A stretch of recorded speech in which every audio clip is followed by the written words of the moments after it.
عمر رضی اللہ تعالی عنہ کو جواب دیتی ہے کہ اے میرے بھائی، میں اور میرے شوہر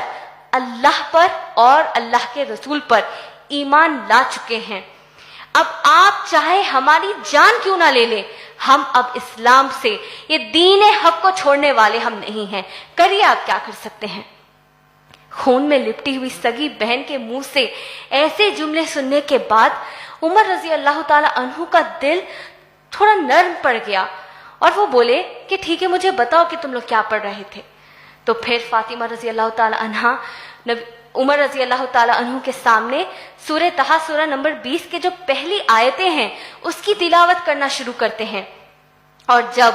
آیت نمبر 14 تک پہنچتے ہیں، جب وہ آیت کی تلاوت کرتے ہیں جہاں پر اللہ سبحانہ و تعالیٰ فرماتے ہیں اعوذ باللہ من الشیطان الرجیم بسم اللہ الرحمن الرحیم اننی انا اللہ لا الہ الا انا فاعبدنی واقیم الصلاۃ لذکری، اس آیت کو سننے کے بعد عمر رضی اللہ تعالی عنہ کے دل سے شرک و کفر کا زنگ ہٹنے لگتا ہے اور ان کے دل میں آہستہ آہستہ اسلام گھر کرنے لگتا ہے، اور وہ ان کے منہ سے یہ الفاظ نکلتا ہے ما احسن الکلام، کتنا پیارا کلام ہے یہ۔ اور جیسے ہی وہ یہ الفاظ کہتے ہیں، خباب رضی اللہ تعالیٰ عنہ جو جا کر چھپ گئے تھے وہ فوراً خوشی کے مارے باہر آ جاتے ہیں اور کہتے ہیں مبارک ہو عمر رضی اللہ تعالیٰ عنہ، اللہ کے نبی صلی اللہ علیہ وسلم نے جو آپ کے حق میں دعا کی تھی وہ آج قبول ہو گئی۔ وہ کہتے ہیں کہ اللہ کے نبی صلی اللہ علیہ وسلم بالکل ایک دن پہلے اللہ سے یہ دعا کر رہے تھے کہ اے اللہ، عمر بن حشم یا عمر بن خطاب میں سے کسی کو، جس کو آپ چاہے، آپ ان کو توفیق دے دیجئے کہ وہ اسلام قبول کر لیں، اور اللہ کے نبی صلی اللہ علیہ وسلم کی یہ دعا آپ کے حق میں قبول ہو گئی۔ اور پھر عمر رضی اللہ تعالیٰ عنہ کہتے ہیں کہ مجھے اپنے اللہ کے نبی صلی اللہ علیہ وسلم کے پاس لے جائیے، کیونکہ میں محمد صلی اللہ علیہ وسلم کے ہاتھ پر کلمہ پڑھنا چاہتا ہوں۔